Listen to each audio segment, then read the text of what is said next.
Hey, welcome to episode 52 of Bitching About Movies, the final one for this year of 2017.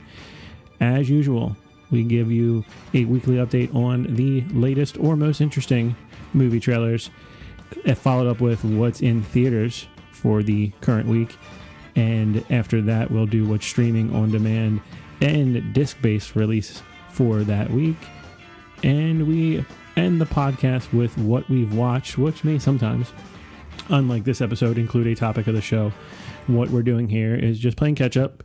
Like a lot of you, we had some time off on the holidays, and we wanted to see all the stuff we missed so we can compile our year-end list and debut the next episode and the first episode for 2018 with our award show, The Bitchies.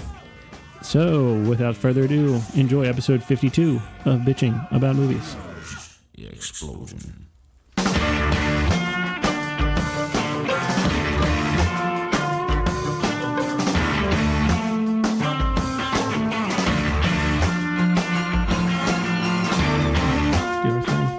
So why is it that the house on your street, or not your street, but the one coming into your street, that has the best Christmas light display is also the only house that's proudly displaying the Confederate flag?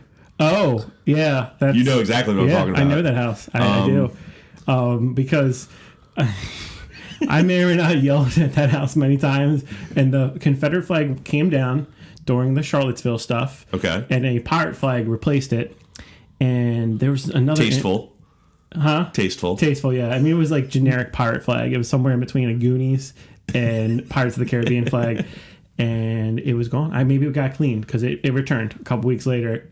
I don't know if it was in response to something. Who knows what this person is watching? They just didn't want to be. They didn't want to be a target. They wanted it to blow over. They needed the 24-hour news cycle to eat that shit up. I just think, don't put flags in your yard. Don't put any flag in your yard. Yeah, it's just stupid. No, I mean, put a joke flag. I like joke flags, or like flags of puppies. Flags of puppies? Have you ever seen like old ladies that put puppy and kitten flags in their yard? No. Those are adorable and they should be cherished. What neighborhood are you living in, and when can I move? I don't know, man. Maybe if you're a drug dealer, that's the plan. You just put a puppy flag in front of your yard, and they're like, hold on, this is the house we're supposed to raid? It's probably the one next door. I'm just saying it would be a good cover. Mm-hmm. Okay.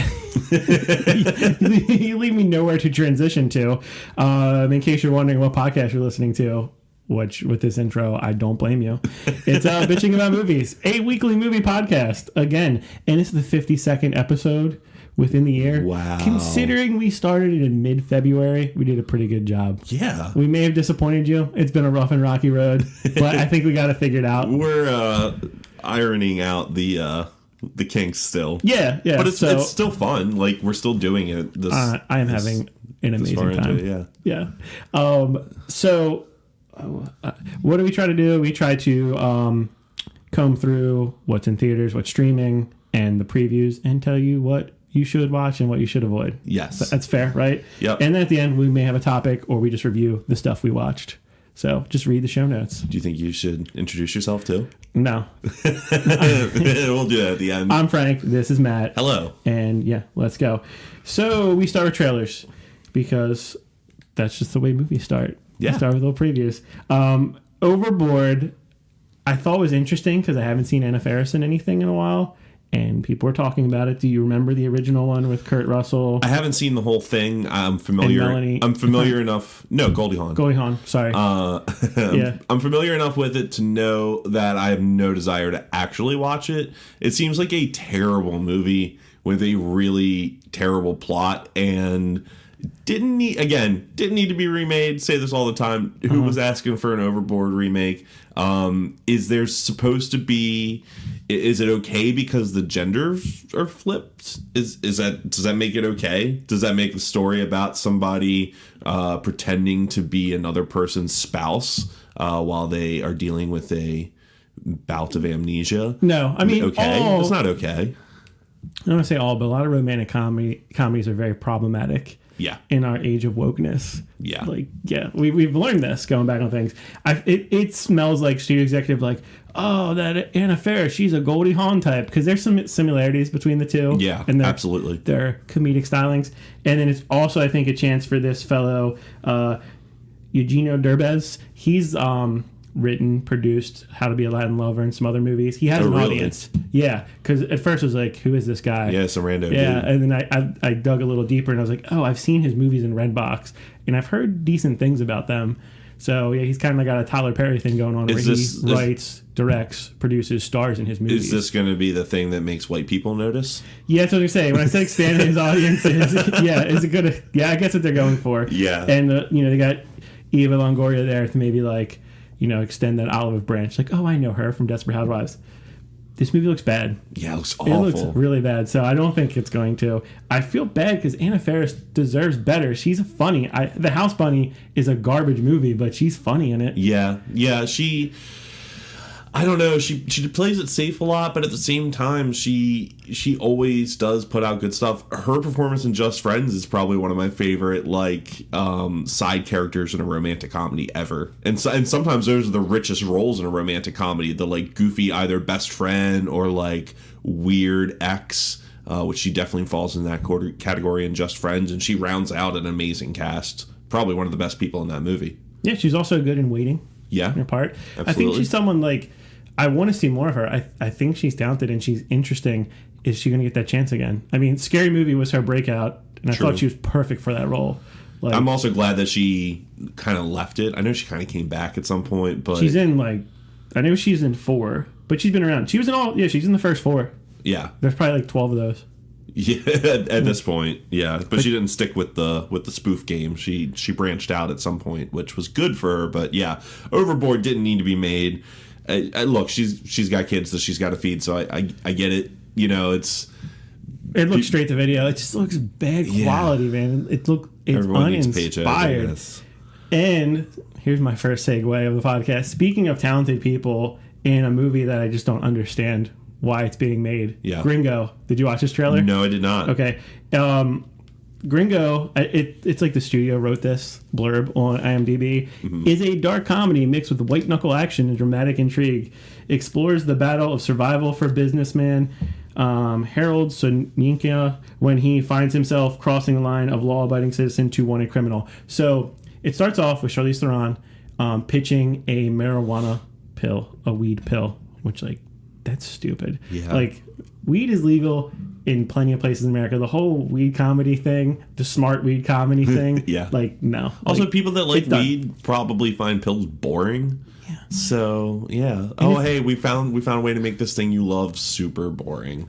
And what the trailer shows me is it seems like a gross misuse of Charlize Theron's talents, because she's just playing this sexy business lady. Her shirt's unbuttoned and her bra's exposed, and she leans in, and the two guys that are being pitched to just look at her chest and stutter and yeah, whatever you say. Why is this happening? Why is she in this? I've seen that joke in 30 other movies, and it wasn't funny in any of those. But, I thought she's been on a great role. She's a great actress. Fury Road, Atomic Blonde, which was, more style than substance. She does good shit. She's a great actress. Yeah. And there's also Joel Edgerton, who I liked from pretty much everything I've seen him in.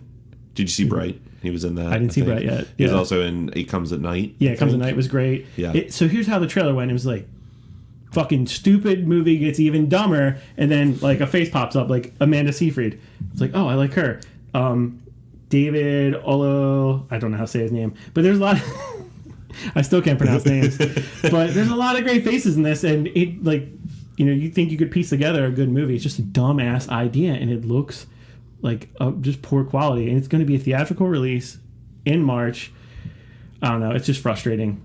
Man, that's... Yeah, I expect more from some of those people. Right. So those two are a void. So if another trailer comes out that can convince you otherwise, or you look at, they both have the stylish posters for the movies. It looks like some thought is done into them. No, they just look awful. Next up is a TV show. Did you watch a trailer for Jean-Claude Van Johnson? No, but we've talked about it before. Yeah, I thought you originally brought it up. It's getting good reviews. There's only 6 episodes because it's part of Amazon's pilot program. Right. And so it's easily bingeable. It's got great reviews, a high rating on IMDb. It's about, Jean-Claude Van Damme playing himself. He did this in a movie called JCVD, which I also heard was good. Yeah, I haven't seen that one.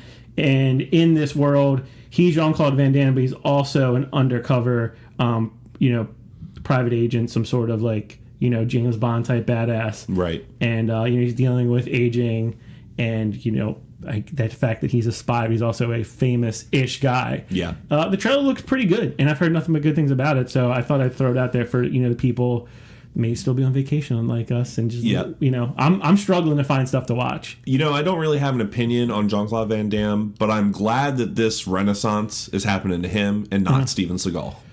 Yeah, he's terrible. Well, I mean, it did. Steven Seagal has some pretty big reality TV shows. He has an audience. But he's nowhere near the level that JCVD is. JCVD is like classy Steven Seagal. Wouldn't it be great if for each political party we had an aging 80s action star like Jean-Claude Van Damme if he's liberal, and then you have Steven Seagal on the other side, And then they fight to the death. Yeah, and you find out Sylvester Stallone's libertarian or something. It would be great. We could all just get our icons associated with our political beliefs. Yeah, and then we change from the donkey and the elephant and all that bullshit. Like everybody just gets an actor instead. Yeah, the party of Van Damme. It's probably gonna happen. Yeah, dude, I would gladly be part of the party of Van Damme. Like I've been saying for years now. Rock 2020. I've predicted this. He's going to be our president. Next up is unlikely sequels. Sicario 2. Now I didn't see the first one. I thought it's I don't know if you're just worn out with the cartel stuff, the drug dealing movies. It doesn't do it for me, really. It was very well done. I enjoyed it, but I was surprised on how many best of the year list it was. Really? And I was also surprised that they decided to make a sequel out of it. And I'm scared that this is what's going to happen, that these well-made, well-acted movies are just going to get a sequel. This one has a new director. Benicio del Toro's back. Josh Brolin's back. That alone makes me interested.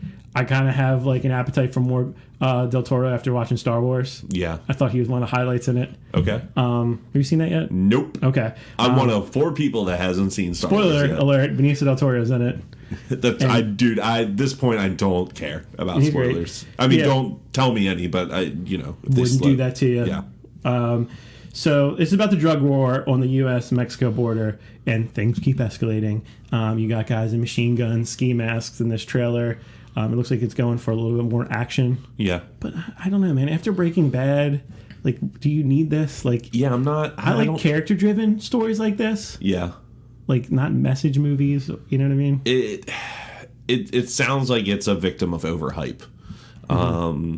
Not that it's apples. This is that kind of apples and oranges, but I feel like it's a similar situation to John Wick 2 or Crank 2, where it's the first movie comes out and for whatever reason looks generic, but then surprises people by having something a little bit more going on under the surface, and then they try to replicate or recreate that, and in doing so lose the soul of the movie. Which actually there's another movie that I watched this week that we're going to talk about later that I think applies to that as well. I was thinking more if they did a sequel to The Arrival. Arrival 2, Overstaying Your Welcome or something. Arrival 2, Still Here. Yeah, Lady Bird 2, Still Burden. Why? It's just a movie you wouldn't think would need a sequel, and it says in the trailer, Part 2 of the Sicario saga. So they're definitely placing their bets. It's or if you did There Will Be Blood too, There's Still Blood. You know what? There Will Be More Blood. I'm going to not ever watch, and it was on my radar. I'm going to now not ever watch Sicario only because there's an unnecessary sequel. Because I'm not getting into that bullshit. I don't want to be you do realize, jumping on the train and then all of a sudden wanting to watch the sequel and then it sucks and proves what I knew from the beginning and I got to jump train again. Not doing it. I'm with you, but to be fair, have you ever had this conversation with people? Hey, you're saying you got to check out the Fargo TV show. What? The movie? They made a show out of that? I'm why would they do that? I don't get it. The movie's enough. And you're no, it has nothing to do with the movie, but it's in the same place. So I have a hard time describing, Fargo shows, which we love. Right. So, maybe we should give this a chance. Okay. I'm going to just not do that. we need buzzers. The final trailer for this week's show is what you brought to my attention. Yeah, it's a seasonal one. The Nutcracker in the four realms, like the Nutcracker in the Four Realms. Yeah. This is a Disney movie coming out next year. It's live action. It's a live action version of the Nutcracker, basically. I didn't even know this movie existed or was being planned or whatever, but and it's big for a Disney movie to slip under my radar. I feel like I'm not super up on things, but at least up enough that I hear about Disney and the Marvel and the big names dropping movies. But yeah, this came out of nowhere. It's got Morgan Freeman narrating a really dark, like Alice in Wonderland-ish looking live action Disney movie, fantasy world, sinister forces moving against, the real world or whatever. They kind of don't give away much of the story. They just tell you that the story is a lot darker than you think, which not a bad setup for a trailer. I don't know what the fuck's happening in this. It has some okay looking shots, but it's probably going to amount to nothing. It's going to be another like mediocre Disney live action movie that makes a shitload more money than it should because it's actually not that good. For sure. I mean, it's going at the Beauty and the Beast audience, which was one of the biggest, highest grossing movies of the year. It might even be number one. Yeah, I think it's top 3. It could very well be. Keira Knightley looks awesome in her outfit. I see she's like I don't know if she's a princess, but she's got like awesome like dyed pink hair. Yeah, and I love Keira Knightley, and I love Helen Mirren, but I don't want to see this movie. I don't want to support Disney's laziness unless, like you said, Lion King looks amazing. You've heard from your buddy. Taika Waititi tweeted some pretty promising stuff about the Lion King movie, so who knows? And I do want to support pretty much anything Donald Glover's in. Yeah, but if he's like 20th billing. True. Yeah. Oh, is he Lion King? He's Simba. Yeah, he's the fucking main character. I thought you were saying he was in this. No. I think we haven't heard about this because they need some breathing room in between The Wrinkle of Time and this because I'm confusing them both.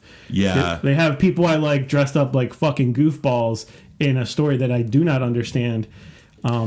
Here's my prediction. I think Wrinkle in Time and Nutcracker are both going to bomb next year. I think Wrinkle in Time especially is going to bomb. People are going to fucking pan it. Yeah. Early reviews are going to come out for both of these, and it's going to affect box office. And I think you're going to see Disney being a little bit more picky with their live action stuff. If both movies fail, if one of them fails, like if Nutcracker does well, but Wrinkle in Time isn't good, like Disney can just sweep that under the rug, pretend it didn't happen, and bank on Nutcracker. But if both of these movies fail, you're going to see Disney stepping away from like live action fantasy, probably. How interested would you be in that we, a la Paul Rudd's character and Seth Rogen's character in Knocked Up? Do you know where I'm going? Take shrooms and watch these movies like the Cirque du Soleil. Yeah. I want to know that I'm in. I mean, you know what? I have Movie Pass. I don't know why I'm even arguing with it. Yeah. I have fucking Movie Pass. Do you have Mushroom Pass? We could talk. We need an escape car outside of the theater. I'm thinking of a specific theater that has an escape hatch. AMC. Okay. And they're just sitting out in there. So if we freak out, we just run to the car and we leave. But I'm down. We'll talk. Maybe we live stream it too. Oh my God. Just get thrown out. That'd be great. But yeah, I mean, some people just like costumes. I really believe some people just watch movies for costumes, and that's cool. Yeah. I watch Vin Diesel movies, so I can't really judge. Yeah, no, but that doesn't mean I'm going to watch the movie. Yeah, so that was our trailers for the week.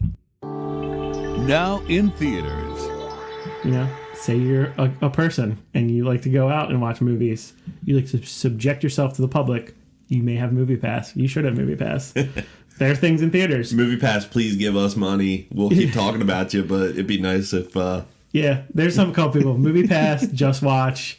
There's a couple of things. But, I mean... Just Watch is a free service. Yeah. We can promote that. It is. I'm for the audience, man. Even more than making money out of this thing. Yeah. I love movies, and I love when people tell me little tips like Movie Pass or JustWatch.com. They're great.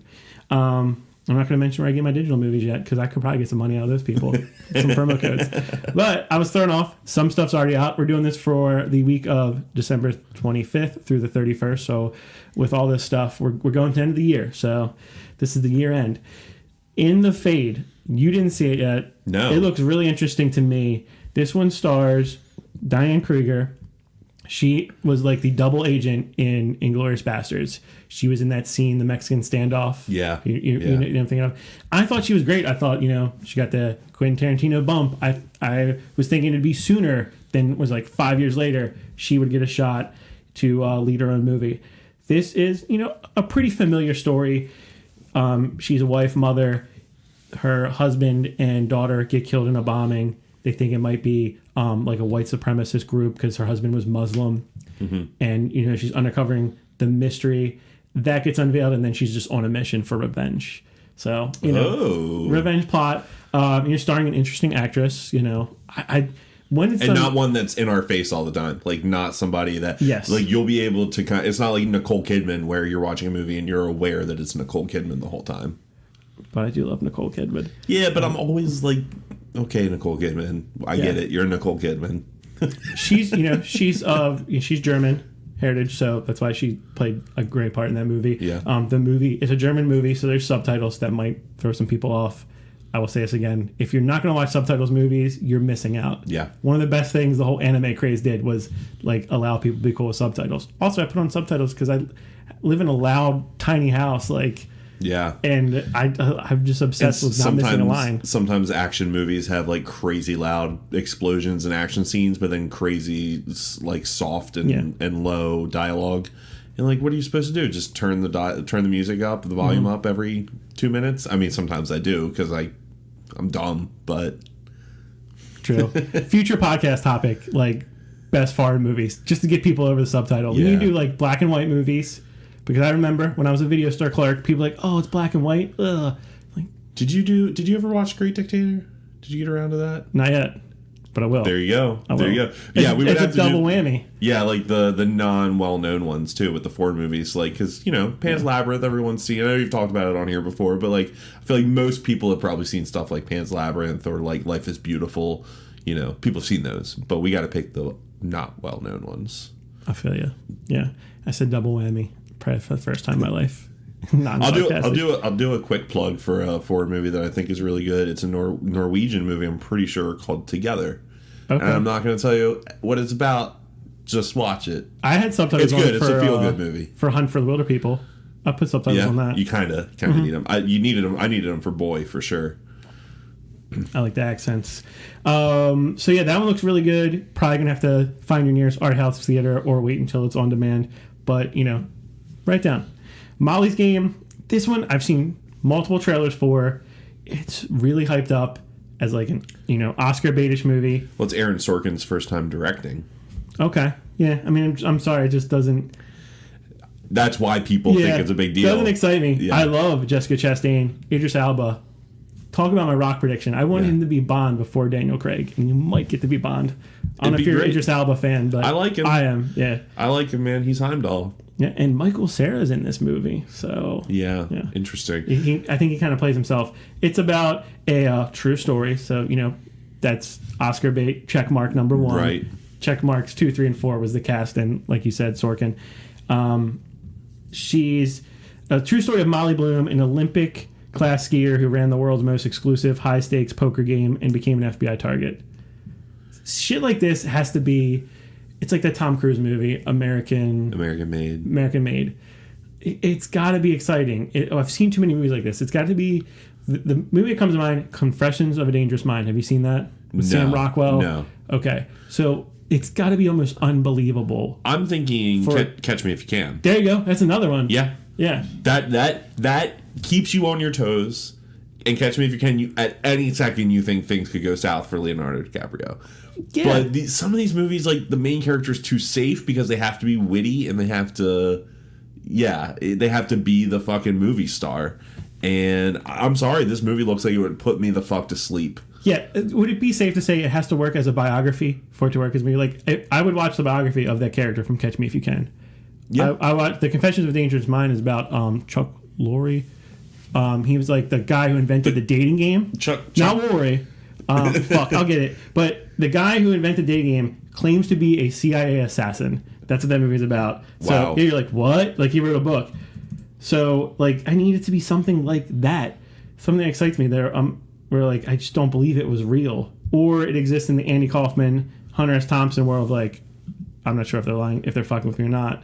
Confession of a Dangerous Mind is about the game show and personality Chuck Barris. I'm sorry, I don't know what the fuck. I was like combining Chuck Lorre and Chuck Woolley. Chuck Barris, he says he was a CIA hitman. Interesting. While he was like redoing the game show world and create all these game shows. See, that's an interesting combination of things. That's what makes him an interesting person. But I do feel like there's people that have like one slightly interesting thing about them that Hollywood then like turns into a trope. Like they apply all these archetypal kind of things. Perfect example, Sully Sullenberger. That motherfucker doesn't need a movie. No. He saved some people by doing his job, and he killed a bunch of geese. Good for him. He should get a fucking episode of 60 Minutes and firm handshake and maybe a Christmas card from the people he saves every year. A key to a city. And then move the fuck on. Yeah. He didn't need to be the subject of Tom Hanks' movie. Also, the movie's already done. It was called Flight with Denzel Washington, and that movie's a fucking mess, but I love it. It has like the greatest ending. Have you seen Flight? Yeah. Yeah. Yeah. It's a good. That's a good one. A little long. Yeah. Could have cut a little bit out of that movie, but it's not bad. Good John Goodman performance. It's entertaining as shit. It's a mess, but it's entertaining. So yeah, I'm not interested in Molly's Game. Nope. Maybe, I mean, it's 2 hours, 20 minutes. Like, you're gonna fall asleep. Yeah. I promise you will fall asleep. Maybe. Should we do a contest? Should we take our movie pass and go see Molly's Game, and the person who stays awake the longest wins? I'll win. I'm competitive. I'll fucking destroy you. I'll stay awake so hard, bro. Yeah. Now, another long drama that interests me. This one's interesting just because, you know, it's Daniel Day-Lewis's swan song, and I'm a Paul Thomas Anderson fan. Yeah. Phantom Thread. It's getting amazing reviews.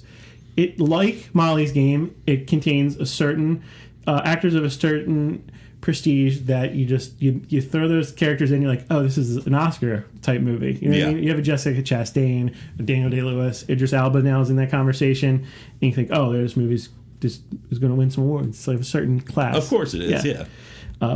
The trailer looks like any other Paul Thomas Anderson movie, or at least the last three, like a guy that you shouldn't look up to. He seems like a control freak, not so easy sociable person. And this one's based on Reynolds Woodcock, a 1950s dressmaker. Like, on the surface, I should not be interested in this movie. Yeah. Are you into it? Maybe just because it's Paul Thomas Anderson. But that would be about it. But that's all I need, really. I said before, that's why I think if you're just a general movie fan, you could watch something just because you heard it was good. You're not interested in what it's about or even who made it sometimes. Dude, it could be one person who's in the movie for 10 minutes, and that'll be the reason I watch a movie, if I like that person enough. I'm willing to play that 6 degrees of Kevin Bacon game until I find something that's worth watching. Yeah, and it's about his relationship with this girl. He meets her. She's bumping into tables at a restaurant. She becomes his muse. It's played by Vicky Krieps. I've never seen her. I haven't seen Hannah yet. She's known for that. And sounds like Hannah's on our list. That's the second time it's come up. I know. It keeps coming around. But I feel like I know what this movie is going to be, but I'm still going to watch it. I hope there's something up their sleeve with this one. But it's just not just some great drama of a terrible man destroying an innocent woman, because that's what it seems like a spiraling relationship. Yeah. Do you think we'll have any I drink your milkshake moments, like any notable movie moments to come out of this movie? Because last time these two got together, PTA and DDL. That's one of my favorite movies, man. I love There Will Be Blood. It's weirdly quotable and rewatchable, and it shouldn't be. I'm hoping they're hiding a monster in these trailers. Like, I guess that's kind of what they're hinting at. Yeah. He's like very calm. Let's go see it, man. Movie pass. Yeah, we're going to see it. But my hopes are high for this one. And it's one of the last couple movies, that along with Shape of Water and I, Tonya, before I can fully get my top 10 list done. Yeah. So there might be asterisks on my top 10 list for the next episode. Yeah. I feel like I have to see those movies. Yeah, I would really want to see. I really want to see all of those, honestly. Plus Star Wars. That's got to happen before I can fully make a list. People aren't liking it. Like, Star Wars fans aren't liking it, which makes me think I'm gonna like it. Like, I'm more confident than ever that I will like this Star Wars movie because of the people I've heard say they don't like it. Because of who said they didn't like it, or why they said they didn't like it? Specifically, who said they didn't like it. Yeah, I understand. Yeah. I don't know who you're talking about, but I know just the feeling. People in my life. People that I know, whose opinions I think very little Kind of of. like me and Mother. Like, I should have saw it coming. Yeah. Yeah, I like that movie. You know what? I will watch that movie because you enjoyed it. Yeah. And that's the only reason I will watch that movie. But it's, again, enjoyed it? I don't know, because it's Enjoyed stressful. it enough to be, like, vocal about it. Yeah. It was an experience. Yeah. Like, which you can't say for most stuff. Anyway, some people don't like to go out in theaters. I don't blame them. People talk through movies. Yeah. People snore through movies.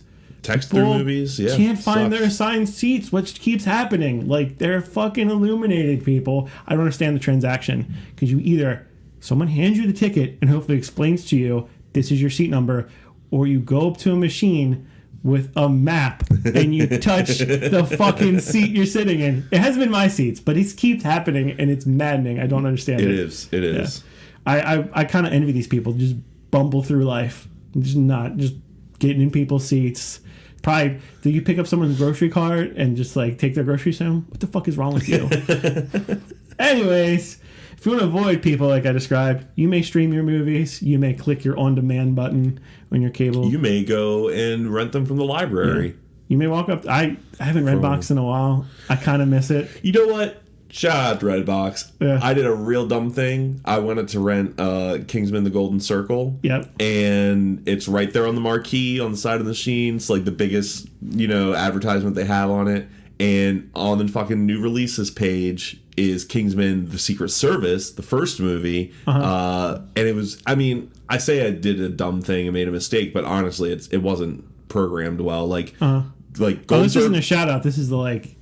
Well, kind of. You'll see where I'm going. I'll make it quick. So Golden Circle's not even on the fucking new releases page. I get Secret Service without realizing it because the posters look really similar. It just says Kingsman. Yeah. I just read this movie. Go home. About an hour later, we're ready to sit down and watch the movie. I put it in. Motherfucker, it's Kingsman: The Secret Service. I already own this movie. So take it back to Redbox pretty much immediately. I had to get. It's around the corner from our house. Didn't take long anyway. Called the next day, which was Christmas Eve, explained the whole situation to the person in the call center, I'm assuming somewhere in Asia that I was speaking to, and said I would like a refund, and I got a refund. Got your $1.05. Got my... I think I got the Blu-ray, so it was like $2 and some change, but that would have been $2 that I just lit on fire because I did not need that movie. But also maybe put the new movie on the front page of the new release screen and don't put the first movie. It should be like the pop-up window. You should have to like say, do you want this? No. Like how Netflix like takes over your screen. Yeah, so shout out to Redbox. I would tell you, man, nothing restores my faith in humanity like a service job or retail job person doing their fucking job. Yeah. It really makes my day. Yeah. And not making it a hassle for someone else. Yeah. It unchaps my ass. It really does. We also, if you or I, especially because we've worked retail, if we like had a problem with a retailer, or store somewhere, I feel like we know what the solution is before we even go into the store. Yeah, that can be problematic too, though. You don't want to be uppity. No, but there's a difference between being uppity and going like, look, can I just get some store credit? I know it's not a big deal. Also, it's 3 days after Christmas. Yeah. Quick tangent. I visited my old employer, and it's like same shit, different year. Yeah. And I was this new associate that I'd never met before, and was just kind of shooting the shit. And I could tell they were like, oh, he understands. I'm super patient with those people. Yeah. Anyways, back to movies. But I liked your story. 12/26 releases The Mountain Between Us, a movie that I've seen the trailer far too much. Kate Winslet, Idris Elba. They have to take a private plane. Who's a doctor? Yeah. I forget what her job is. I'm sorry. The trailer looks boring. They get stranded in the woods. They form an unlikely friendship. Yeah. Who cares? Who cares? I mean, it's for somebody. I mean, as much as I'll praise Idris Elba, I'll also say that he's taken some dumbass roles lately. The Dark Tower looks awful. I probably won't watch it, but it looks real bad. I could see why he got talked into that. He's thinking, I got a franchise. I'm going against Matthew McConaughey, Stephen King. Like, you say those names. True. I would do that movie. True. Yeah. All right. But Flatliners, like, it's so bad. If you're going to watch Flatliners, watch it with a friend like I did. Did you buy it yet? You didn't buy it yet? You don't want that on Blu-ray? I was going to get that for you for Christmas. Spoiler alert. Go fuck yourself. It's a glorious train wreck. I mean, between that or The Circle, like... Yeah. Yeah, I'm not going to watch Flatliners. Yeah, I need a break between the two. My pick for the week in this category is The Brawl in Cell Block 99. I haven't watched it yet. That's that Vince Vaughn movie. Yeah. It looks fun, man. Let me know what you think, because that's probably what I'll base my viewing on. I believe it's a 99-cent rental on iTunes for you Apple TV owners. So that'll always give me, I mean, you click it, you watch it for 20 minutes. I think it's going to be on Amazon Prime for free in January. Yeah, it is. Yeah. It is. So if you can wait, you don't want to spend your 99 cents, you don't want to waste your $1.05 like some people almost did, then, give it a shot. Up next is Mayhem. I've heard good things about this. I've heard pretty good things too. If you're into the Belko experiment, it looks similar to that. This one is about a virus that spreads through an office complex, causing white-collar workers to act out their worst impulses. Steve Yeun, so if you miss him from Walking Dead, he's the lead in this. In the trailer, he gets fired, and he's trying to plead his case while all this shit happens. So he becomes, the guy out on his luck that you root for, basically. Yeah. And Samara Weaving's also in it. She looks, like she's having a good time. It's interesting enough. It's ultra violent, extreme action movie. Yep. It immediately reminded me of Belko Experiment, maybe with a little more sense of humor, a little more winks and nods. Yeah. I don't think I've even seen a trailer for this, but I've heard there was a guest on Doug Loves Movies recently that was plugging it. Mm-hmm. And a couple other things I've heard and read about it. I think, knowing very little about it actually and having not seen footage, I think I'm going to watch it. Yeah, I couldn't place where I heard it from too, but just in the podcast world, somewhere I picked up that it was interesting as well. Yeah. So it's out there. Another indie action movie, Killing Gunther, looks like a pile of shit, but if you've missed Arnold Schwarzenegger, similarly to how you missed Steve Zahn, maybe you'd watch it. It's about a group of eccentric assassins. I mean, we've seen this. They did 2 Smoking Aces movies. Yeah. We didn't even need 1 Smoking Ace movie. Yeah. Eccentric assassins are fed up with Gunther. So we've heard this before. There's the world's greatest hitman. You got to take him out. Really? But this is also a found footage movie, which to me just amps up the bullshit meter. Yeah. Because that's a terrible, terrible, terrible way to make a movie, unless you can do something cool with it, like Chronicle. That's the last movie I think that actually did something interesting with the found footage style. Yeah, it definitely benefited Chronicle the same way Cloverfield and other things. Yeah, well, Cloverfield was early enough that it was it kind of was. I know Blair Witch kind of preceded it, but Cloverfield made the found footage thing popular, and then Paranormal Activity made it franchisable. And I'm glad that Cloverfield also, they want to expand that universe, and they strayed away from the found footage thing for the sequel. That was a really smart move. So I agree. And it aided the storytelling in those movies. I don't see why it would aid it in this one. Yeah, it's just a dumb comedy. It's also written and directed, I'm pretty sure, by Taron Killam from SNL, and he's one of my least favorite recent SNL people, so I'm just going to go ahead and skip that. Okay. Yeah, I didn't mind him. I think, there was some, it was interesting how it all got put together. I think there's some viral marketing, or you're going to say, social media marketing, get Arnold in this movie. Yeah, something like that. That's cool that he succeeded. The product doesn't look interesting to me at all. Yeah. And the whole competitive assassin thing is just overdone. Yeah. And stupid. It'll never be as good as Lucky Number 11. Yeah. That's to me the pinnacle of wacky hitman movies. Red was good. Yeah. Red 2 wasn't good though. Yeah. But the first one was pretty good. Again, we'll take one of these every 10 years. You know what both those movies share?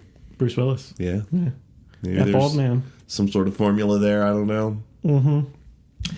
The formula is you need people with charisma, something Arnold Schwarzenegger does not have anymore. Yeah, put charismatic people in your movies that require charisma. Put comedians in your movies that you expect to be funny. Yeah. Simple. Finally, is the action sci-fi war movie Revolt, which I could not be interested in. I haven't heard about this. We can move on. Yeah, it's if you like shitty alien movies, go for it, man. Watch Starship Troopers. At least watch a shitty movie that knows it's shitty. Yeah. Is that fair? Yeah, I think so. Okay. All right, and then we'll go to the branded streaming services.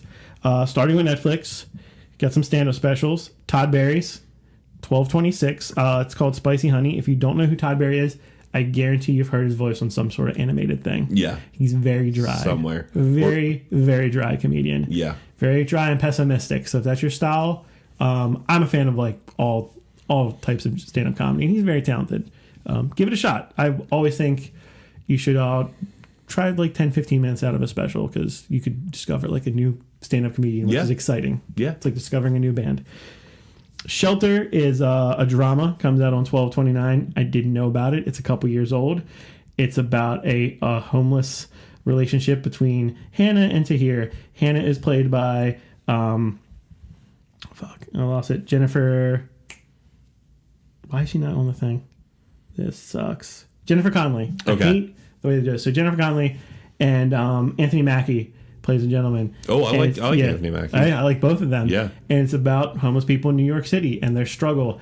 I don't know. I feel like the trailer towards the end made me feel like it could be a little out of touch. So if you're in the mood for that, again. I don't trust Hollywood to make a movie about homeless people. I trust Jennifer Connelly's picks, though, because she always makes interesting decisions in what she's in.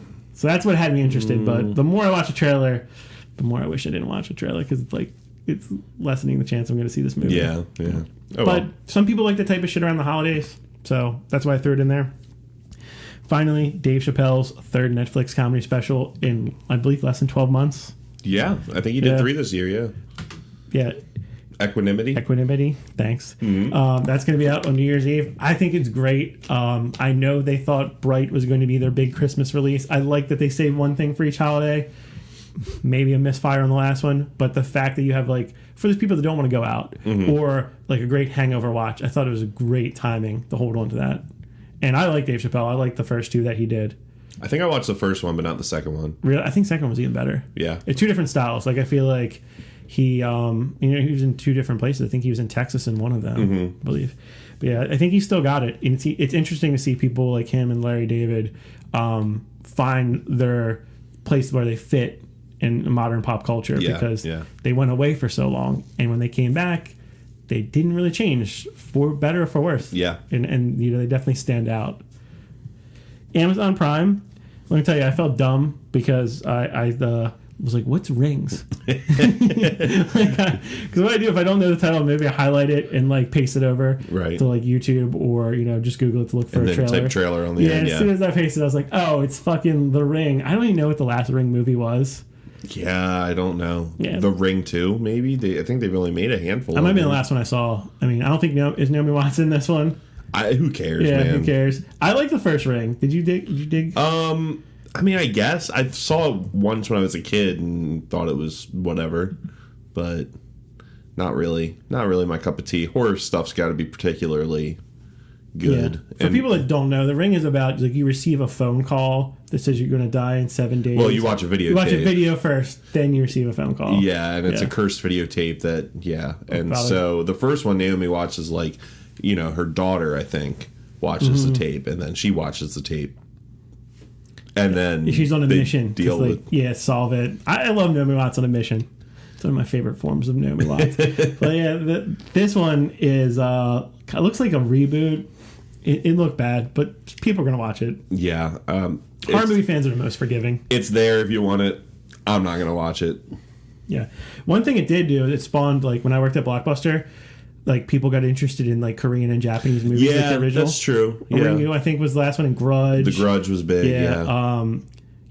The Ju-on, I believe it is. Like, the original Grudge. That movie's fucking awesome. Like, I wouldn't mind watching the original sometime. Yeah, and the thing that is kind of one of my favorite things about horror movies, usually has unknown actors in it, and especially in the foreign versions. For me, I'm not usually up on those movies and those actors and actresses. Like, if it makes it more real, if you don't recognize the people. Yeah, absolutely. Once you've seen Sarah Michelle Gellar, like, turn around in the shower, like, oh, okay, it's Daphne. Like, it's hard. She's great, or it's Buffy. You know what I mean? It's hard to separate that. Absolutely. So I'd recommend those. Yeah, subtitles. # subtitle movies. Watch Ju-on the Grudge. Brawl in Cell Block 99. So if you missed me talking about it earlier in the podcast, if you wait till the end of the week, you can watch it for free if you have Amazon Prime. If you don't have Amazon Prime, rent it. This looks really good. People forget Vince Vaughn played some fucked up characters before he was Owen Wilson's sidekick. That's true. Yeah. He was in the fucking Psycho remake. Yeah. He's got depth, I think, more so than people give him credit for. Mm-hmm. And so that's it for Amazon Prime. On Hulu, I don't know what Gilbert is. I'll let you add it. Gilbert is this. It's a documentary about Gilbert Gottfried. That's what I hoped it was. I had no idea that's what it was.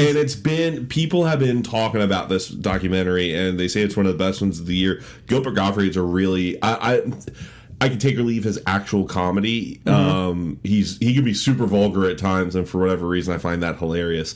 But he's a fascinating person. Some of the stories people tell about him are really interesting, and he seems like he's the perfect person to base a documentary on. The other reason this is on my radar is because it's directed by Neil Berkeley, who did Harmontown, which is probably my favorite documentary ever, because I'm fucking in it. For a second, whatever. But I do also really like that documentary. I think it's a great story, regardless of how attached to Dan Harmon you are. And obviously, we are very much so. Like, we follow his entire career. But yeah, no, Neil Berkeley is a very talented documentarian. He lived with Gilbert Gottfried for a while. He really got like in this dude's life. So I really want to watch this. I think it's going to be interesting. It's only an hour and a half long documentary, and I love anything that's like a peek into the life of a person, and a documentary is a great way to do that too. Yeah, and done by a filmmaker that you're obviously going to root for. Yeah, true. You feel attachment when you know like the backstory of Harmontown, like you've listened to interviews, right? Yeah, and I've listened to Neil Berkeley actually talk about Gilbert as well, and one of the things that he seems very concerned with is like, okay, there has to be a reason to tell this person's story. It's not just because they're famous. Like, there has to be something else going on with this person that makes them interesting beyond him being the fucking Affleck duck. Yeah, and I've seen his face a lot, and for as loud as he is, I have no idea what he's like in real life. Yeah. I think some layers probably this guy. I think my early prediction, I think I'm going to like this. I think you're really going to like this documentary, and that's just based on knowing your taste. I appreciate you, man. Give me a recommendation. And finally, on HBO Go, King Arthur and the Legend of the Sword. The bro-ish King Arthur. The Guy Ritchie King Arthur. This is like, I reviewed this on an earlier podcast, but this is like, take your stereotypical like base opinion on Guy Ritchie pre-Sherlock and say like, what would combine the styles of Snatch or Lock, Stock or even Rock and Roller with King Arthur? That's what it is. Yeah. It's just a meld of those two. It's an unnecessary movie, but it's fun at times. Jude Law like is fucking trying, like he is busting his ass in this movie, and he does a great job. Like, I feel like I'm gonna pass on this one. Yeah, if you're looking for an easy watch, it's not the worst movie. It's action packed. Like, yeah, it's entertaining. It's entertaining. Yeah. Okay, all right. It's a popcorn movie or fun garbage, whatever you want to call it. Sure. Okay, but it's out there. All right, get HBO Go. Okay.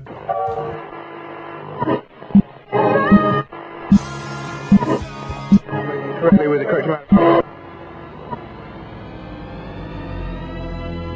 And now for our feature presentation.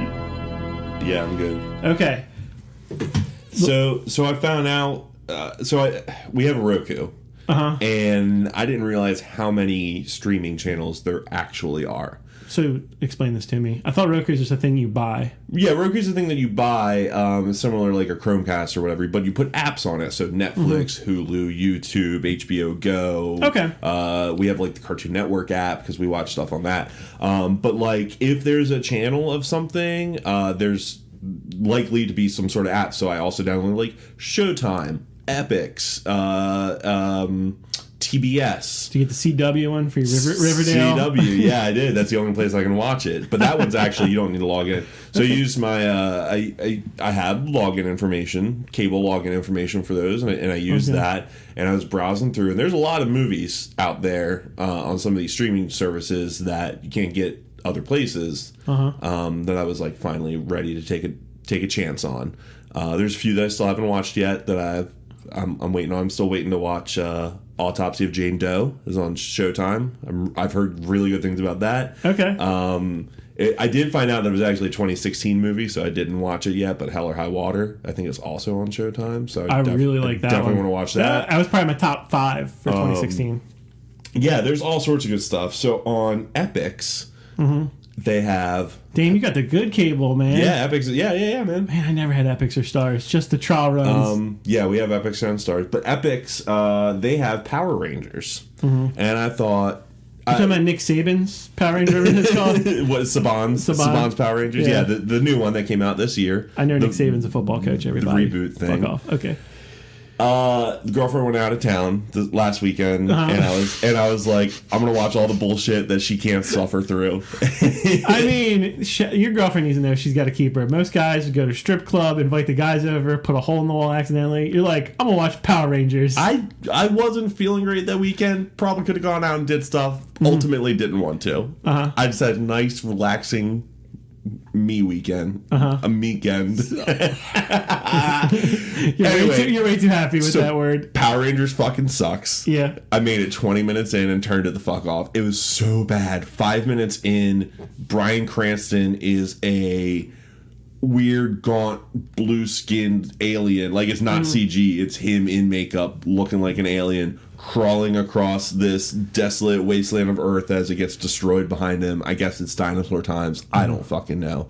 He looks awful and goofy and silly, and then he's speaking in this weird... You didn't see this movie, right? Okay, so you have no idea what I'm talking about. He's not speaking English, obviously, because that wouldn't make sense. He's speaking some weird alien language that literally sounds like they improv'd it on the scene. Like, is it subtitled? It's subtitled. Okay. It's so fucking bad. He's made some choices, man. He's made some choices after Breaking Bad. So they do this big action opening scene setting up whatever lore they think that they have, and then it flash forwards to like the angsty teenagers that are going to be our heroes of the movie, and they just happen to stumble upon each other. There's no fucking rhyme or reason to why these kids are together. It doesn't make any sense. The plot just is moving from like convenience to convenience to get you to the point. I turned it off the second they all fucking found the Power Ranger suits. Like I didn't even want to see what they did with them because I was so not interested in the characters. I was insulted. They weren't worth rooting for. They really, really were not. These were really shallow characters. Did not care about them. Didn't care about the movie. Power Rangers. I'm not a Power Rangers guy. I wasn't really either. I feel like I had a lot of the toys as a kid. And the only reason I tried watching this is because it was a big action movie this year. It was like a big movie that people talked about. Definitely like on the nerdier side of things. I figure, why the hell not? Why didn't stick around? I can tell you. The why not is because this movie fucking sucks. Don't waste your time. You're not even gonna watch it. To me, Power Rangers felt like, do you like bad karate? Do you have a favorite color? Boy, do we have a show for you. Pretty much. If you like the Transformers movies, you will love the shit out of this movie. Mark Wahlberg's in this? No. If he played like that head in his Boston accent, oh yeah, I wish I could do Wahlberg right now. It sucks because we talk about this all the time too, like Bryan Cranston, Elizabeth Banks, Bill Hader. These are all people that are in Power Rangers. She looked the part of the villain. And I think someone probably saw Hunger Games was like, oh, her in that makeup. Yeah. Like she would make a great, Power Rangers villain. But all those people, man, like they don't make the movie good. They don't. Like Dan Harmon could have been in that movie and I wouldn't have fucking kept watching it because it was so bad. Don't waste your time with Power Rangers. Really, truly, like don't waste your time. We don't have to. Yeah. And what's the next one? One I feel like I warned you about. One I was really interested in when the trailers popped before the reviews came out and this came out in theaters. The Circle, which is on HBO. Yeah. Again, another one. Emma Watson, Tom Hanks, John Boyega. Like these are all people that I like, that I wanted to see in a movie, and it's like cool enough concepts. It's like a tech thriller, Black Mirror-ish kind of thing. It's great setup for a movie. Social Network meets Black Mirror. Yeah. I said to Lauren and I both tried watching this, and I said to her after the big Tom Hanks scene, the first big Tom Hanks scene where he's like doing his Steve Jobs thing and he's talking about these little cameras that they got all over the place. My exact words were, I really want to turn this movie off, but I'm not comfortable saying that the reason is because of Tom Hanks. He was awful, dude. That's the worst thing I've ever seen Tom Hanks do. That scene was cringy. Do you think that was the reason? Because it's like something was missing in that movie. It's like... Well, yeah, soul, for one, and a reason to care. Like, Emma Watson's character, first off, her American accent is atrocious. You could hear it every time she said a word with R in it. Hello, governor.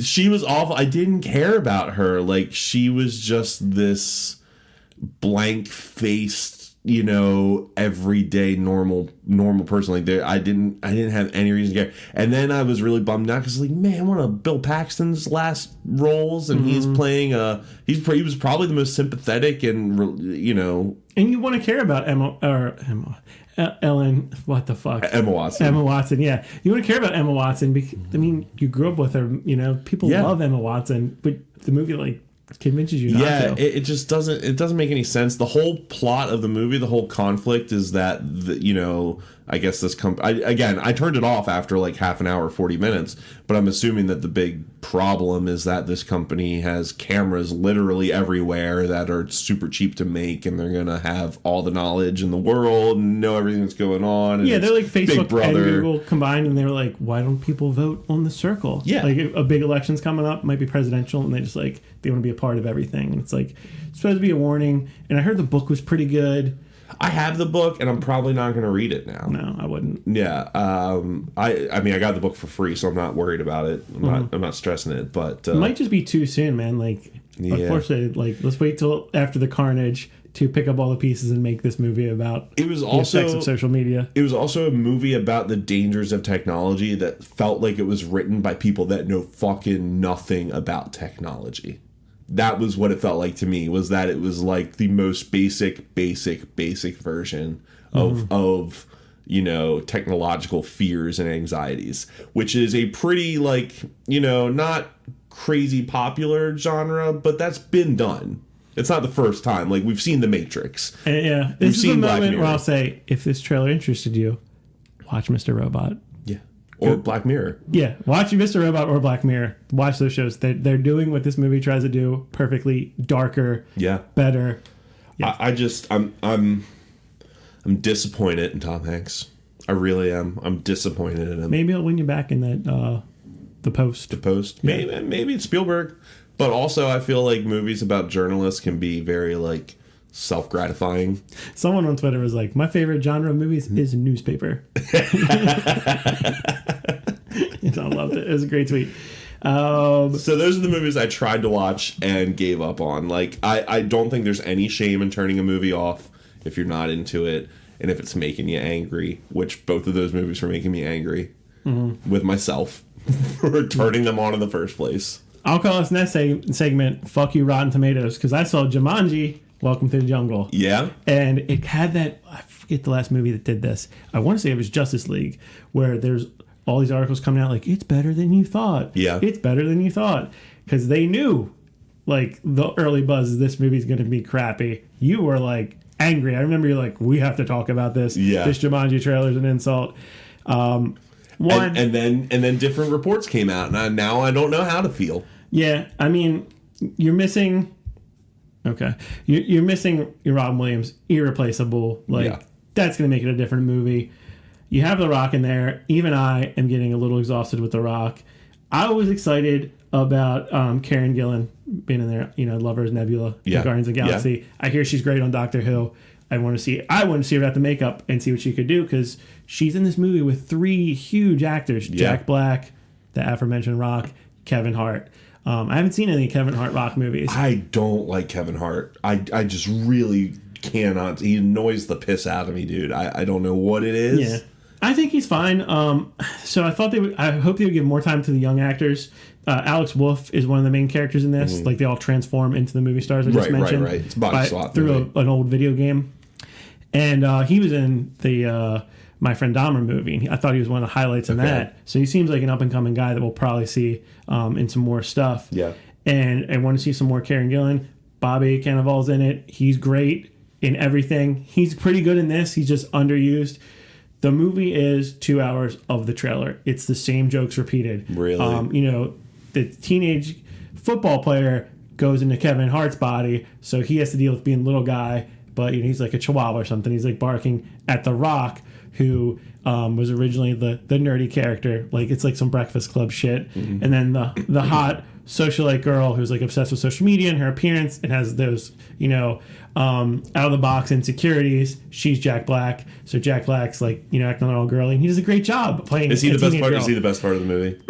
And yeah, he would be if it was just less of that. Like, it was just the same jokes recycled over and over again. Like, this just same thing over and over again. It's kind of what I feared it was going to be. Yeah, and then, like, Karen Gillan's character, the girl that plays her, she's also a redheaded girl, but she's a little bit shy. She's, like, kind of like what they pitched Lindsay Lohan in Mean Girls. Okay. But a little more believable. Oh, she's a very attractive high school girl, but somehow, Molly Ringwald, shit like that. Yeah. And she's this Lara Croft type character who's like kick-ass in this game. Everything's telegraphed. You know where it's going. It's big and dumb, and a lot of people enjoyed it. If you want big and dumb and fun, I guess, but there's just not much there, man. Yeah. Yeah, it's... Cool. Then I know that I can fucking go back to hating this movie and skip it. Yeah. Tell me about Captain Underpants. Okay, so there's a very specific reason I watched Captain Underpants. Full title, Captain Underpants, the first epic movie. I was obsessed with these books as a kid, and I was the appropriate age for them when they came out. I had nieces and nephews who into these books. I loved them, and I think that is partly responsible for my current love of comics, because the Captain Underpants books were about these two kids, George and Harold, who are best friends, and they hang out in a treehouse, and they draw and make their own comics, and they created their own superhero named Captain Underpants. And then they introduced some light, like, sci-fi and fantasy elements in these books. Where they have a hypnotizing ring, and they hypnotize their evil school principal into thinking that he's Captain Underpants, and they can turn him into Captain Underpants by snapping their fingers and turn him back into the principal by splashing water with him. I will say straight up, this movie got the mythos of Captain Underpants down perfectly. At least as far as I can remember it's it. It's true to the source material. It is. It's very true to source material. It looks like these books. And I remember liking the look of these books a lot. They look like they were drawn by a kid, but there's also a very meta aspect to the books where, like, there's portions of the book that are the comic that George and Harold are drawing. So you're jumping between the fake comic that they've made and the real world, quote-unquote real world that they're living in. Yeah, it's a really cool concept. I really do think it's responsible for me loving comics as much as I do now. Like, that was the precursor to all of this stuff, because it was age appropriate. And it was goofy and silly and full of fart jokes and diaper jokes and, like, potty humor. And it's just silly fun. So, of course, them making a movie lands on my radar. I'm not opposed to watching animated stuff, but I'm not low enough to watch something like fucking Boss Baby. Not gonna do it.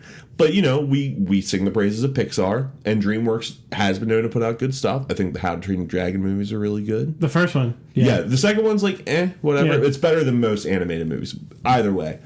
So, of course, I'm going to watch Captain Underpants movie. Of course, I'm not going to subject my girlfriend to it, because it's fucking Captain Underpants. Now, a couple things. Matt's Wild Night In.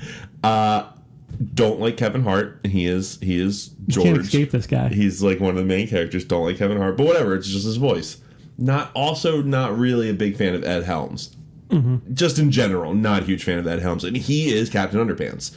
But again, it's his voice, so it doesn't really matter.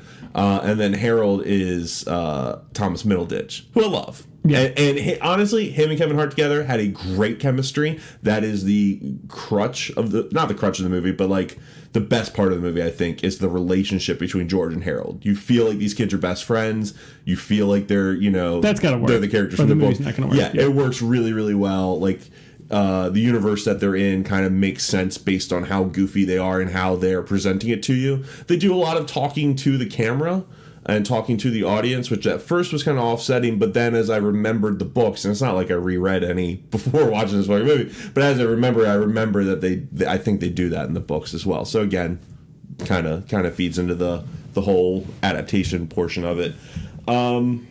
Nick Kroll is the bad guy. He's Professor Poopy Pants, and he shows about halfway through the movie for literally no reason at all.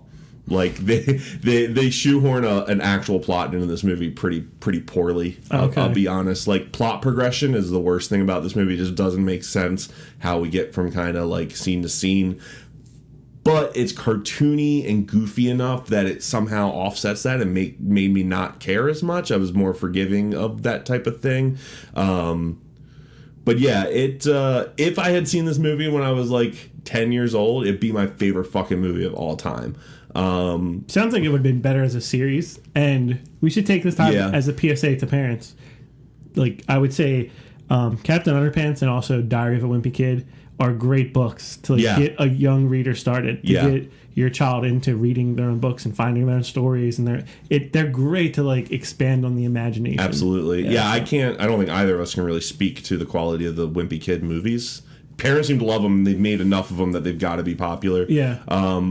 I will say this: if I was a parent and my kid was demanding to see Captain Underpants, there are worse movies to be dragged to. For sure. It really, like, I feel like it passes that test. Would I recommend this to people with kids? Yes, if you're okay with your kids, being into humor, like really bad humor, potty humor. They do this whole, like, when one of my favorite parts of the movie was when George and Harold realize, like, they have the Professor Poopy Pants comes to their school and applies for a job, and because their principal is Captain Underpants at the time, he's dumb enough to give this guy who's clearly an evil scientist a job as their new science teacher. And they're trying to figure out what his weakness is, because he's like, real uppity, he's bad, he's clearly evil, and he is.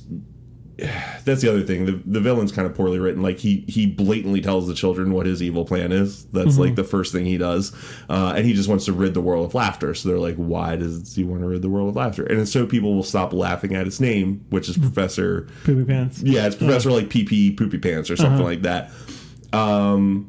Now, you think about that for a second, you would think, well, why doesn't he just change his name? That's the first thing that they bring up in the movie. They make a joke out of that, and they write that off, so that whatever. But the best scene in the movie is them figuring out that his name is Professor Poopy Pants, and their reaction to that is priceless.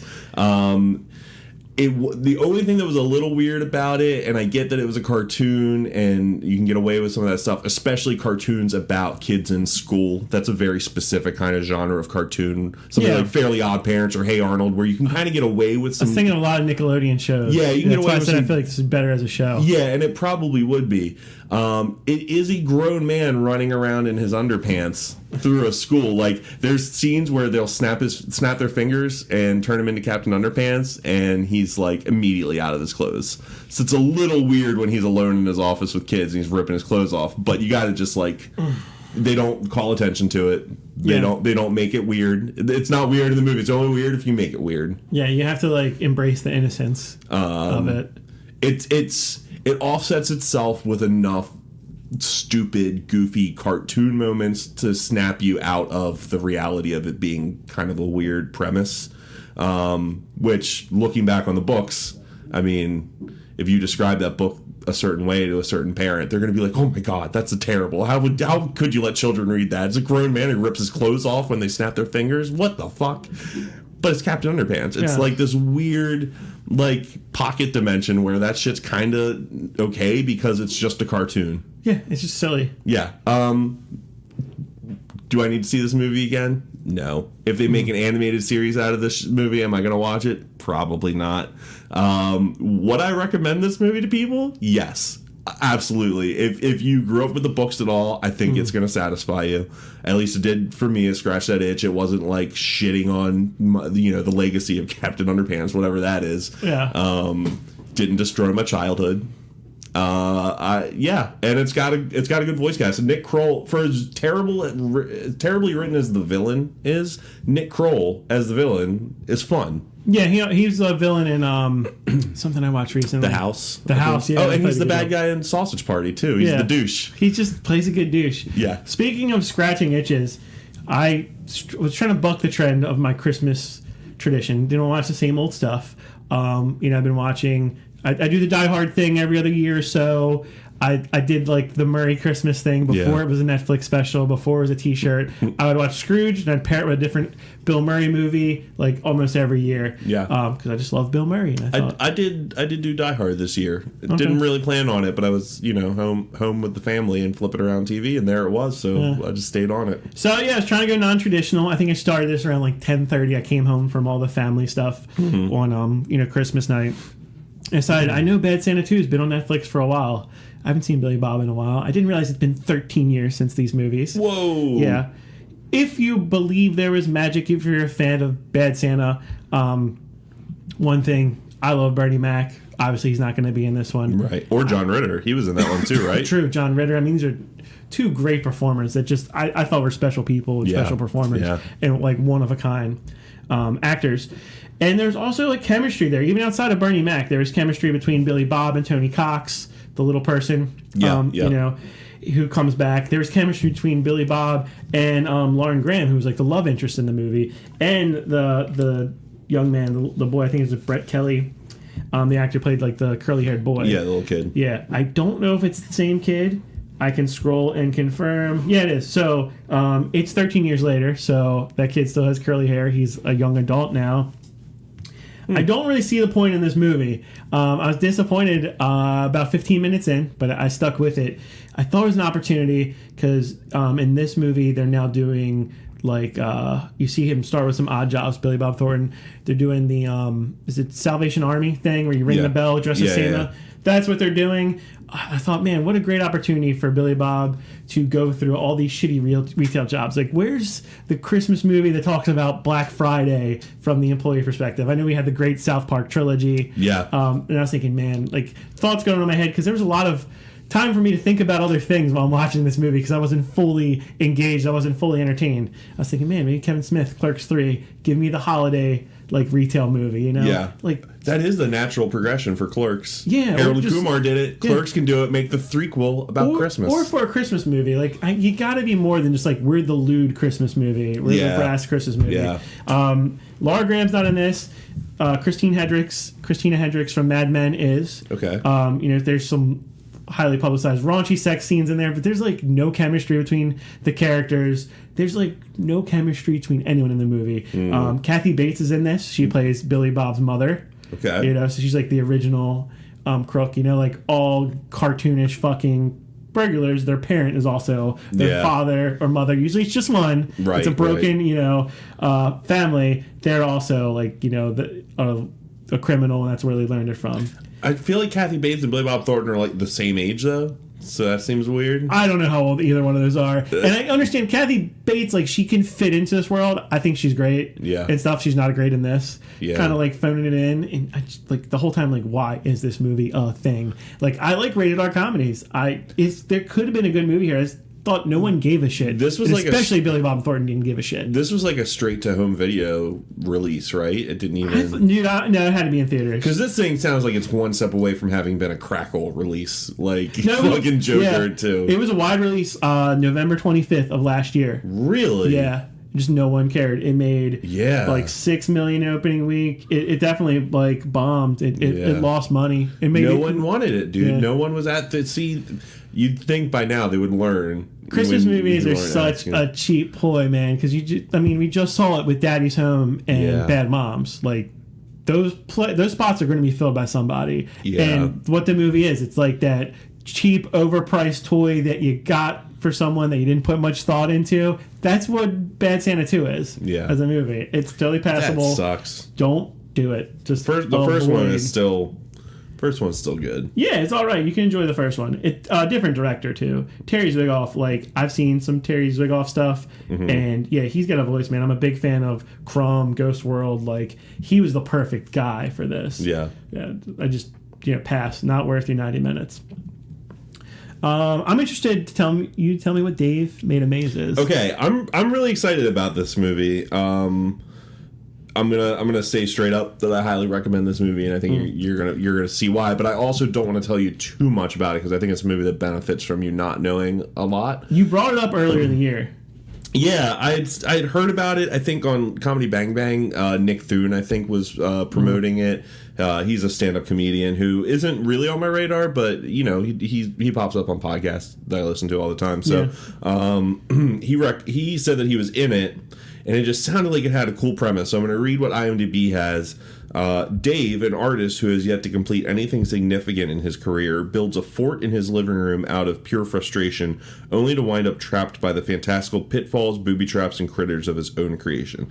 So there is a fantasy element to this movie, even though it is mostly a comedy. It's a comedy with heart, which is, I think, the best one. It cares about its characters.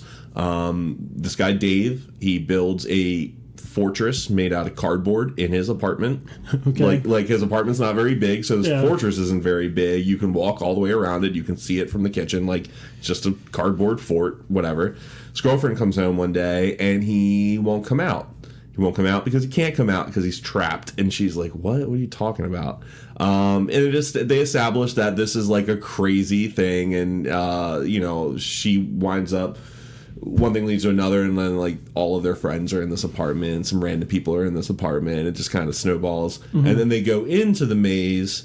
And it's a whole fucking labyrinth where it's like crazy big on the inside, and it's like this weird fantasy realm where everything's made out of cardboard. All of the booby traps, all of the monsters, all of the bad stuff is all made out of cardboard, and it is one of the most like interesting looking movies I've ever seen because all of the sets, the walls, everything, it looks like it was like cardboard all like taped together, stapled together, like DIY this set. I'm intrigued. It has, dude, I'm telling you, just the general aesthetic of this movie. There's some plot stuff here and there that doesn't add up or is kind of, contrived. There's some moments, I would say that if you can get past the premise, like the movie opens very strong, and then around the time that all of the characters are debating whether or not to go into the maze, that part's a little weak, but looking back on the movie as a whole, it was a necessary, like,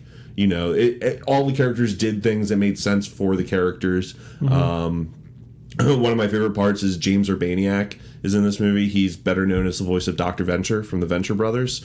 He does a lot of podcasts, and he's like a really cool like indie, TV show movie. I recognize his face. Yeah. He plays a guy who's like making a movie about this thing. So he has his boom mic operator and his cameraman tagging along with him, but they're completely silent. They're just silent characters that don't talk. They're an interesting bunch. And there's also a very, very, very light horror element to it where some of the booby traps and other elements of the maze and the labyrinth kill some of the characters. So there are some deaths, but all of the deaths are, I will say that they are simultaneously gory and not gory in the least. Interesting. Again, that's kind of all I want to say about it. Okay. I wouldn't even watch a trailer for this, dude. I'm just highly, highly recommending this movie. It's pretty short. It's only 80 minutes. I watched it on Hulu. I don't know if it's streaming anywhere else. But don't let this movie fly under your radar. It wasn't a big release. It might not have even been in wide theatrical release. I don't know where it came from or who made it. Like, I don't know much about it. But Dave Made a Maze is one of the most interesting movies I've seen this year, just solely because it's a really cool premise. It has interesting characters, and the set design is bonkers, dude. It looks fucking cool. I was interested in every scene of that movie.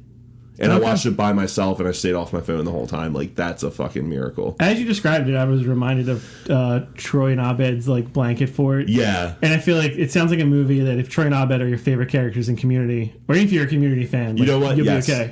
Yeah. No. That okay. Pretty much that hits the nail on the head. It's that same part that like tickles your heart. It's a sense of wonder, and it's a story about growing up and learning how to like be an adult, and part of being an adult is setting your mind to things and following through and finishing them. And it's like a classic trope, but at the same time it's a character that like has a lesson to learn, and he goes through an ordeal, and I'm sure Harmon's story circle applies pretty nicely to this movie. But I really enjoyed it.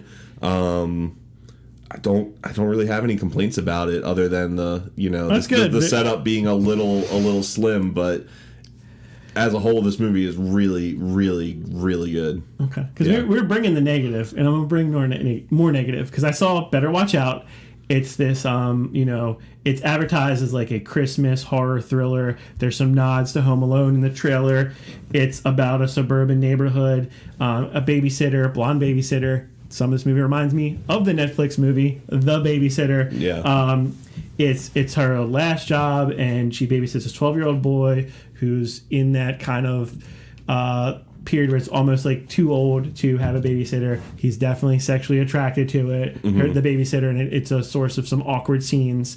And there is a turn in this movie, which is an interesting turn, which I didn't catch at all in any of the trailers that I watched for this movie, which was unsuspected. But I may have called other things uninspired earlier in the podcast. The camera work was so uninspired. Like, never has camera work been so stood out so much for just being so bland and boring. Yeah. Like, there was something there. Again, like, I find, like, Bad Santa, I'm, like, kind of rewriting the movie. It could have been done so much better. That's my fucking least favorite thing about bad movies is when you can see what they could have done better. And, like, I'm not cocky enough to say that I can go out and write a big budget Hollywood movie and make it a success, but like when you've given me so many elements that could be good and then you do something that fucks it all up, it's so obvious. Yeah, and there's not much there.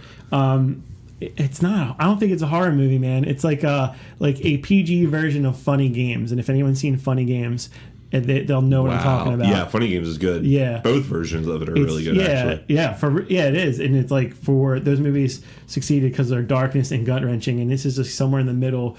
You have a character that's kind of like the antagonist in Funny Games, but he is cold and like kind of in a Patrick Bateman but not as fun way. You don't know his hobbies. He's not, doesn't show you that weird side. You don't root for him. No, I didn't at all. I don't think you should. And they touch on the if Home Alone was real, Kevin would murder, like, all those guys have been dead. The Sticky Bandits would have been dead 20 times over. Yeah. And that could have been a fun idea, but then it's like they have these cool ideas and they just stray away from it. It was a frustrating movie. That's a shame. Yeah. So don't waste your time with that one. Yet another public service announcement. Yep. I want you to tell me that Kingsman: The Golden Circle was good. Did you? So you haven't seen Kingsman: I haven't The Golden seen Circle. it because I was pumped for it, and then I heard nothing but bad shit, and you're sighing. Yeah. So you know what? You do whatever you want to do. It's your podcast for the most part. I was hoping to save Dave Made Amaze for last night on a high note. No, I have a high note. I have a happy ending. Okay, cool. I got something. Okay, so Kingsman: The Golden Circle is one of the big movies that I overlooked this year. For me specifically, it was one of the ones that was really on my radar. Mm-hmm. I love the first Kingsman movie, and it kind of snuck up on me because I definitely didn't catch it when it came out in theaters. Dude, if we flash back, if we can do the Wayne's World, we go back to one of the very first episodes of this podcast where we are previewing the year 2017 in film. Kingsman: Golden Circle is on both of our short list. Man. And I didn't watch it yet, and you just now watched it. Yeah, so drop it on us. It is everything that the studio thought people liked about the first movie, but like 10 times more. We got another John Wick 2 situation. Dude, it really is. It really is. It is like if you were to make a list of the things that you like about Kingsman, and then a studio executive got a hold of that list, it was like, oh, we can do those things, and then just straight fucked them up. That's what this movie was. It had no soul. I feel like the first movie had some heart and some soul to it somehow, or it at least had some authenticity to it, where it felt like its own unique action movie, even though it was this play on different action movie tropes, and it was a send up of the James Bond series. This new one felt like it was playing by the rules that the first one broke. Little too safe. Watered down and Americanized. Yeah, and the fact that they threw Jeff Bridges, Julianne Moore, and Channing Tatum in there, like, I like all those people for the most part. Now, I will say Julianne Moore is the villain. She wasn't given enough to do, but the scene she was in were good. Not really spoiler. Like, there's certain things that the trailers have just shown you. I will also say, again, because the trailers show it, they bring Colin Firth's character, Harry, back. That was a mistake. They could have dropped that entire plot line and still had a decent movie. Like, they had the elements there, and they chose to do too much. All of the actors are game for it. Like, they're all there. They're all playing. They're all doing their fucking thing. No one's phoning it in.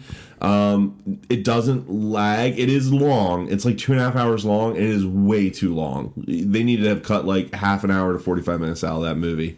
And it would have been a lot better. You could have done most of everything the same, and it would have been. It was too much. The action scenes felt fake. They just felt like even though the first one, the action scenes are very stylistic, like especially that ending scene where everyone's heads are being blown off. Like, that's so crazy stylistic. It's like something out of an Edgar Wright movie or something, and it's so beyond the realm of reality. This new one, it just, the action scenes just felt kind of like forced, and they felt violent for violence sake, not showy. You know, the fight scenes in the first movie are almost like a dance. Like there's also, like a choreography to them. Yeah, there's got to be some one-upmanship because the first one kind of caught you off guard. That's true too. Yeah, this new one, it was like playing greatest hits of Kingsman 1, but Kingsman 1 hasn't garnered the level of like seniority that this movie thinks it did. It's like Kingsman Golden Circle was like too big for its britches. That's the best analogy I can say. It's not terrible. Like, watch it at some point. Don't spend money on it. Wait for it to drop on HBO because it probably will. That's where I saw the first Kingsman, at least back in the day.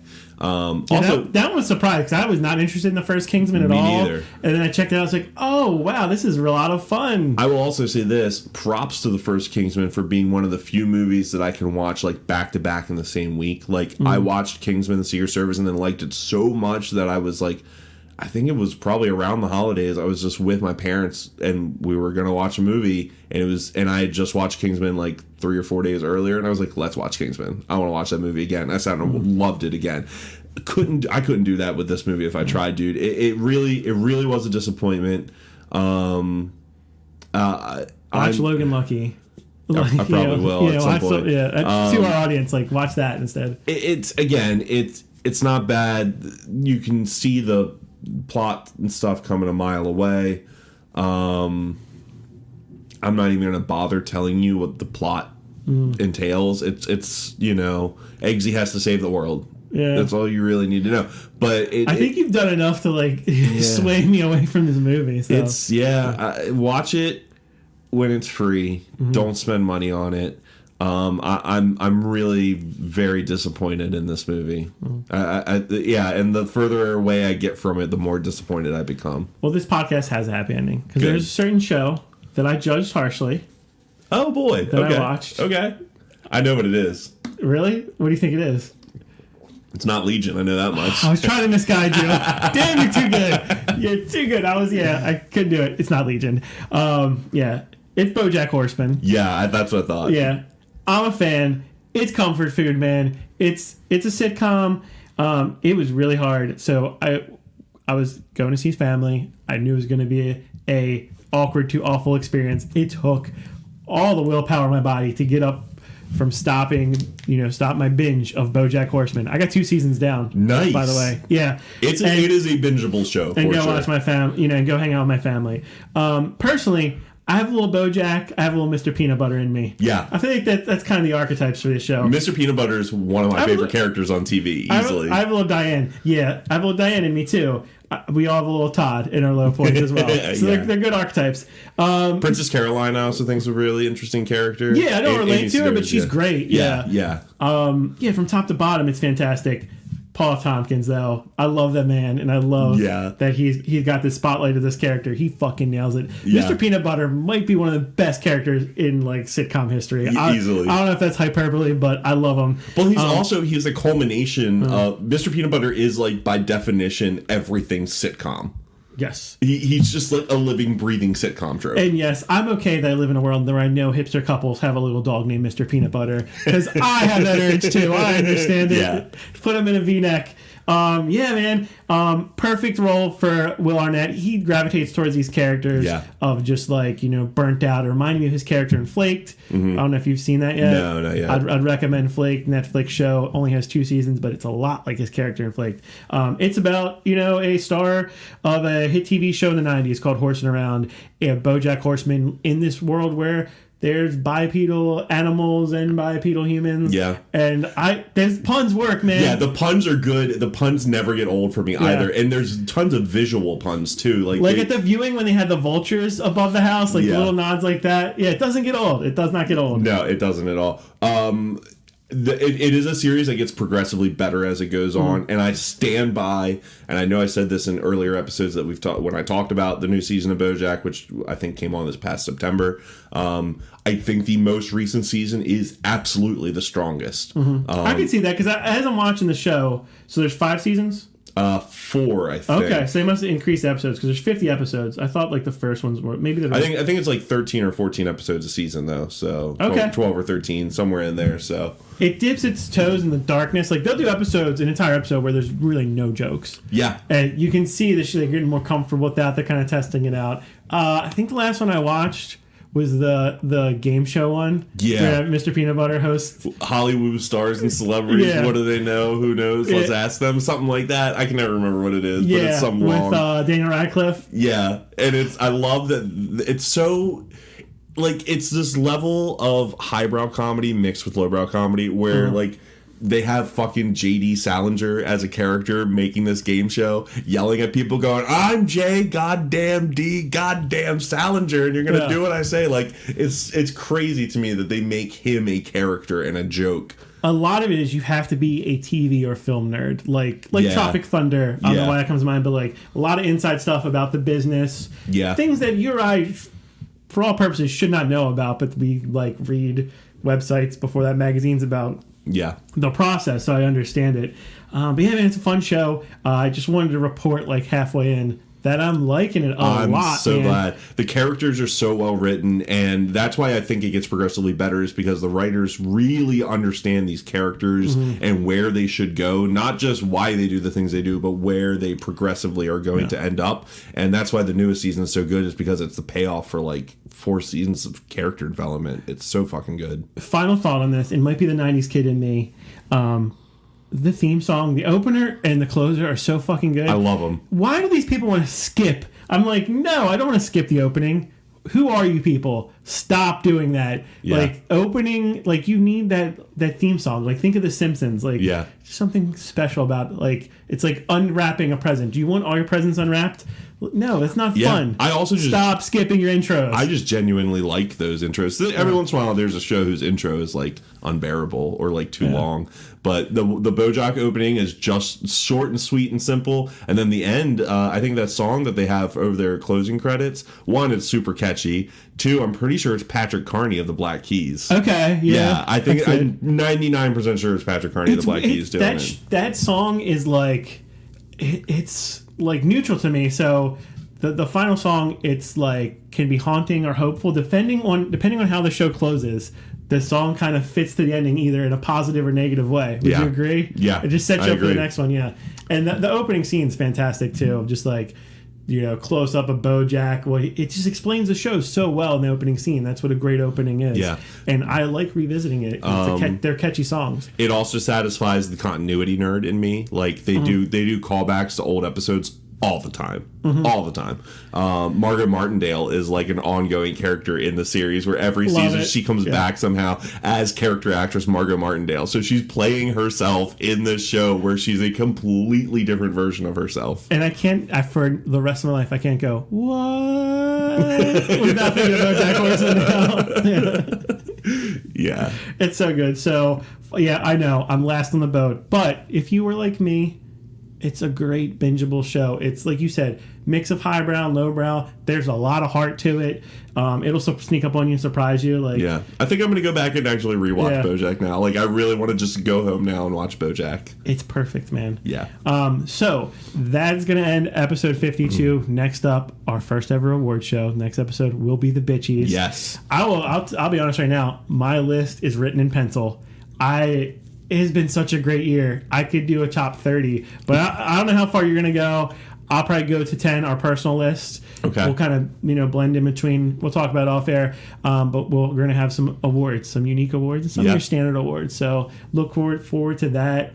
Just kind of looking back on the podcast, looking back on the year in the movies. Yeah. So we close that chapter and start year 2. Starting new one. I'm excited. Please make sure to remember to rate, review, and subscribe. You might not think that it's a big deal, but it is. We really need you to do that. And also recommend us to friends and family and enemies. Yeah, for sure. Enemies, because like people love to hate me, so bring it. And then I'm gonna redo the Facebook page and make it more of an open forum. I want it to be like an open conversation, like when you're watching stuff, and we'll have more details about that. But I want to see what people are watching, and or if there's a topic you want us to cover, if there's an unsolved movie mystery or something that you want us to delve into, or some actor that you want us to prove isn't as good as everyone thinks they are, whatever it is that you want, give us feedback, let us know what you want the show to be about, because absolutely do our job for us, please. For sure. I mean, part of the reason I did the podcast was I was the kind of person that used that feature where I checked into a movie and let everyone know I was watching it, so hopefully they would talk about it. If you're that kind of person, you're our kind of person, join our Facebook page. Have a good New Year. If you're listening to this in the far future, happy whatever season it is where you are. But here it's the day after Christmas, and season's greetings, happy holidays. If you're lucky enough to have a good job, don't go to bed. Stay up and watch BoJack. Yeah. See ya.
You're still here?